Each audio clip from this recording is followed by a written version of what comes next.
One night after delivering the mail, Thomas and Percy were heading home when they spotted a black tender engine derailed on the main line. He was filthy, had several paint scratches, broken parts, and a depressed look on his face. His fire had gone out and he was cold and lonely. The two instantly felt sorrow and moved slowly towards him. Keep away, for your own good, please. We can't leave you here. You're on the main line. You could cause an accident. All the better. I'll have to take you in. Leave me alone. I'm a disgrace. Why are you being so negative? Well, because I'm cursed. Nonsense! Oh, really? Just wait and see.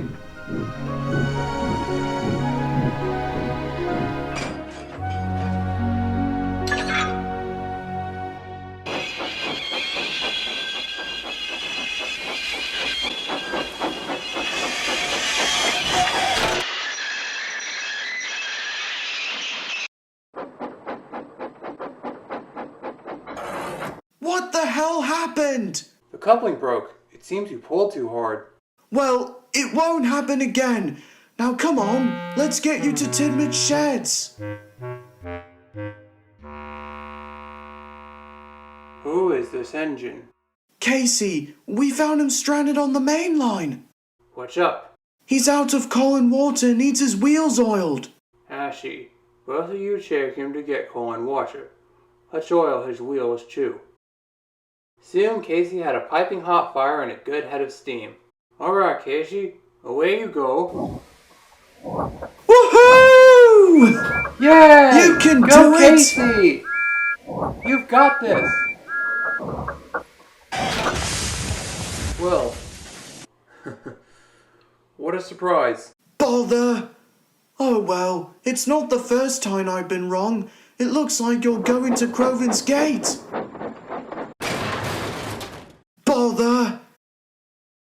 The flying kipper usually left the docks at 5, so Topham Hatt ordered Casey to take it since Henry was at Crewe being rebuilt. Edward would be helping in case anything was to go wrong. It was 5 a.m. Everything was almost ready. The doors in the last van shut with a loud bang, the conductor showed his green lamp, and the two engines set off.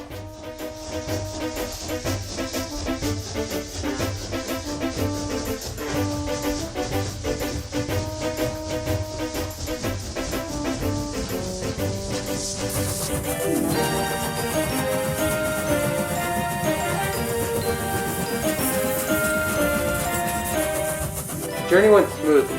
Both engines made excellent time. Casey had never felt better in his life.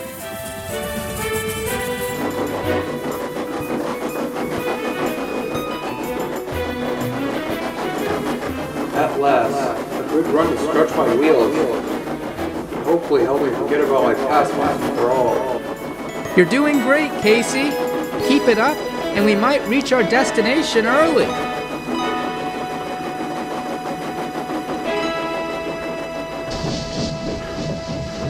Nearly there. Nearly there. Push harder, Edward. We'll do it. We'll do it. Now remember, pin down your brakes at the top.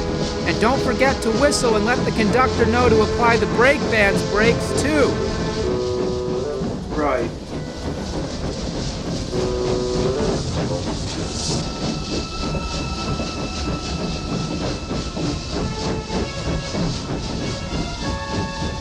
Casey? Casey! Huh? What? We're at the top of the hill. Pin down your brakes now. All right. Fortunately, Casey braked too late. The abrupt jolt knocked the crew over in his cab, and before they could pick themselves up, the two engines were careening down the hill at a breakneck speed. Edward's driver slammed on his brakes, and Casey's driver slammed on his, but both engines stood no chance against the weight of the heavy tipper.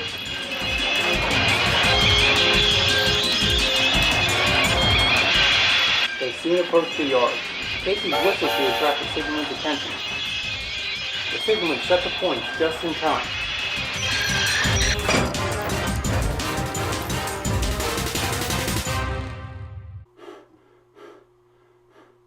Is everyone all right back there? I'm fine. But seriously, what were you thinking? I don't... I don't know what came over me. Luckily, no one had been seriously hurt, just shaken. The kipper was delivered, and the following morning, Casey was reassigned to help James with freight work.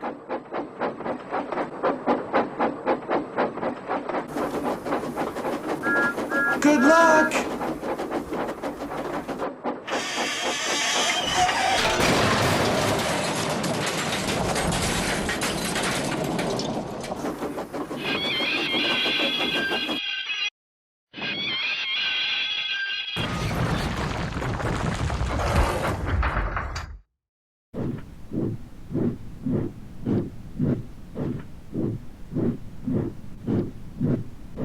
See? You can't rid yourself of a curse this easily. The fat director had had enough. He relieved Casey of all freight and passenger duties and assigned him with simple tasks where nothing could possibly go wrong. I just had a thought. Yeah? What's up?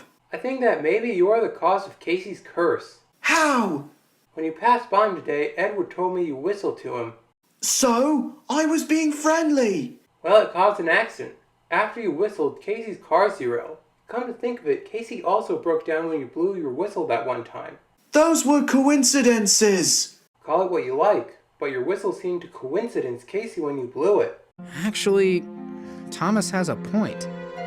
It wasn't always Thomas's whistle which caused Casey trouble. Go on. Over the past few weeks, I've noticed that Casey has been more hesitant and, well, awkward. And not in a good way either. He's been muttering something about a past event and getting into more and more accidents, but when I ask him what's wrong, he just shrugs it off and tries to come up with an excuse. Well, it's time to get to the bottom of this mystery once and for all. And a certain engine has some explaining to do. Come on, you two!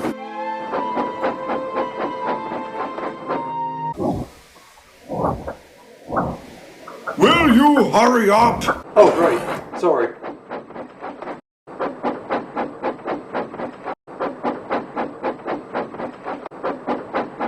Casey, can we talk to you? Hurry up! I have an express train to take. Quiet! Casey, do you know anything about a past event on your old line? Yeah. What happened? I don't want to talk about it. Why not? You'd be better off not knowing about the lives that were taken, but I guess...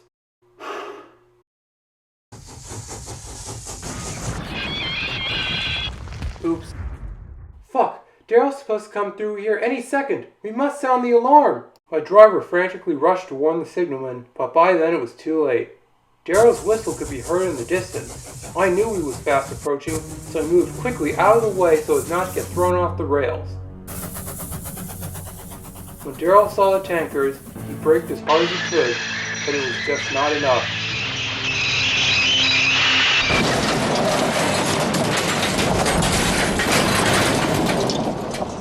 Oh my god! Daryl, stay there! I'll get help right away! Wait a minute. What's that? Oh no! By coming into the yard at such a high speed, the force of Daryl's crash had damaged the tanker severely. Oil was everywhere. Worse still, sparks from his brakes had ignited a flame, which was spreading quickly. It was far too dangerous to get near Daryl. Any hope of re-railing him was lost at this point. With no other options, I just puffed quickly away, and was lucky to get away just before the fire reached me.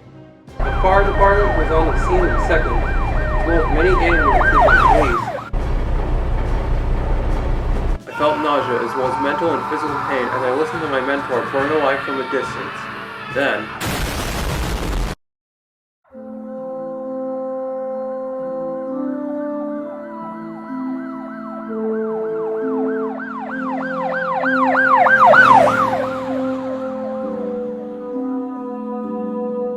Thankfully, the fire was extinguished before any further damage could be done, but not before it had engulfed Daryl and his crew. Daryl's remains, as well as the cars which had been destroyed in the fire, were taken to the scrapyard, where they were promptly melted down.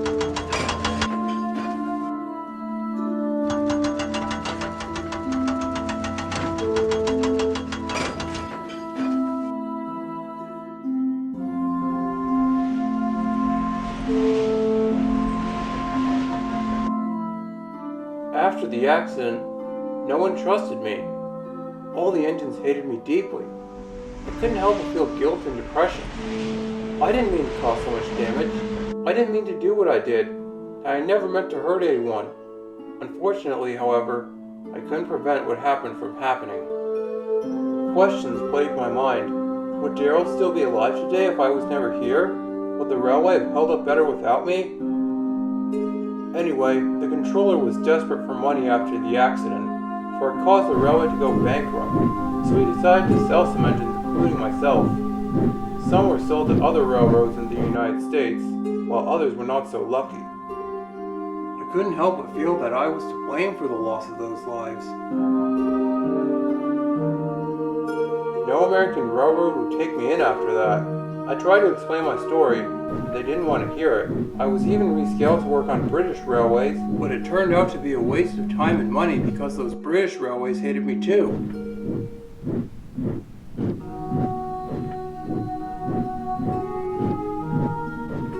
I felt like I had finally reached the end of the line. Eventually, after the multiple accidents I had inadvertently caused on my last railway, my controller decided to just scrap me to pay for repairs.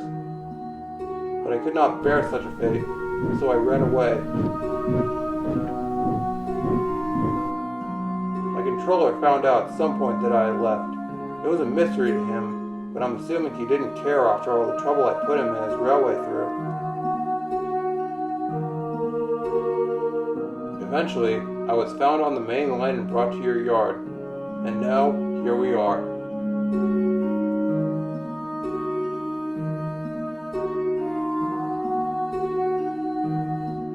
Wow. How awful. I know. The accident I caused still haunts me to this day.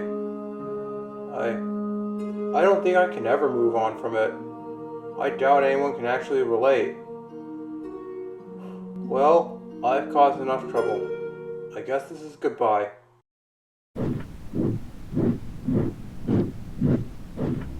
Wait. What? You don't have to go.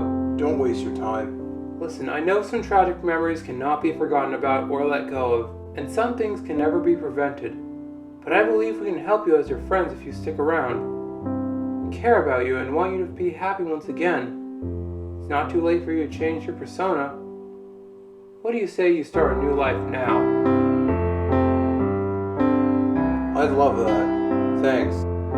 You truly are some of the best friends I could ever have. Hey, Yes? thank you for sharing. I'm sorry for my attitude earlier. Thank you, Gordon. From that day forward, Casey's work ethic skyrocketed. He worked well on many different parts of the island and could handle just about any freight train given to him. Despite still being shy and hesitant, he was a lot more confident in his work, and after his story spread across the island, everyone eventually came to accept him as a Sodor engine. He is now a great friend to many, and the Fat Director is happy to have him on his railway.